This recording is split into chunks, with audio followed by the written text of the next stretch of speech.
Hello नमस्ते साथीहरू, आज म हजुरहरूको लागि एकदमै मिठो सिममको रेसिपी लिएर आएको छु। हजुरहरूले यस्तो मिठो सिममको रेसिपीको लागि मेरो भिडियोलाई पुरा हेर्नुहोला।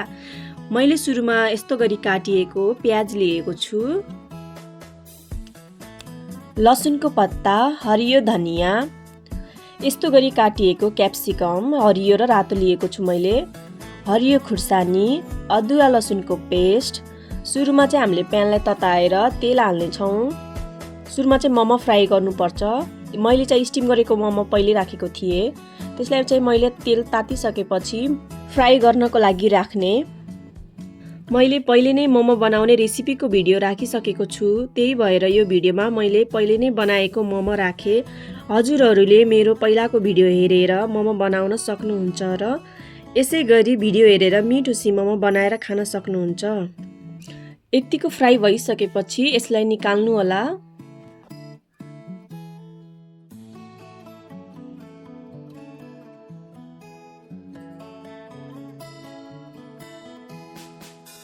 मोमो फ्राई गरेर बचेको तेलमा हजुरहरूले अदुवा लसुनको पेस्ट राख्नु होला।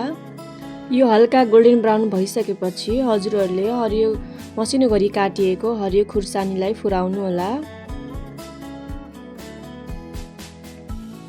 त्यसपछि क्याप्सिकम राख्ने, यसलाई पनि एकछिन चलाउने, प्याज राख्ने। यिनीहरूलाई धेरै बेरसम्म नपकाउनु होला, किनभने यिनीहरू काँचो नै राम्रो हुन्छ, यसको फ्लेभर राम्रो आउँछ। अनि यसरी काटिएको टमाटरलाई राख्नु होला।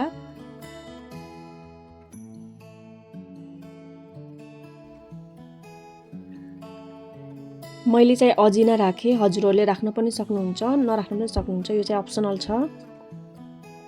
त्यसपछि स्वाद अनुसार नुन,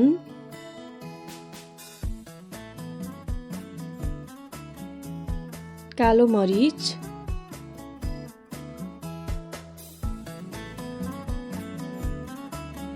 मसिनो गरी काटिएको लसुनको पत्ता, अनि यसलाई मजाले एकछिन चलाउने।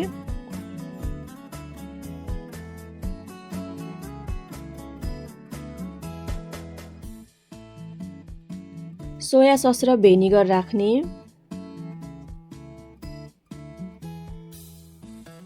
यसलाई राखिसकेपछि 2 मिनेट जति चलाएर एकछिन पकाउने। त्यसपछि फ्राई गरेको मोमोलाई राख्ने। यसलाई पनि मजाले राम्रोसँग चलाउनु होला। यो चाहिँ एकदमै छिटो बन्ने भएकोले हजुरहरूले पनि घरमा कम टाइममा हजुरहरूले बनाएर खान सक्नुहुन्छ।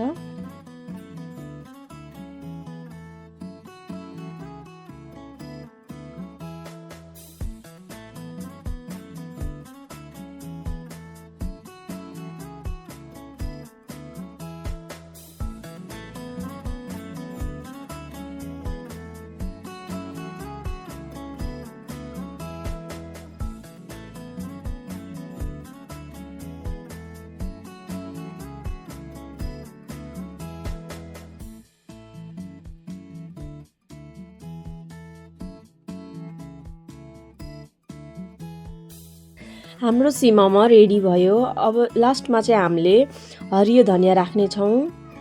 आजको भिडियो हजुरहरूलाई कस्तो लाग्यो, मन पर्यो भने मेरो च्यानललाई गएर लाइक, शेयर, सब्स्क्राइब गरिदिनु होला र हजुरहरू पनि यस्तै मिठो सिममो बनाएर खानु होला।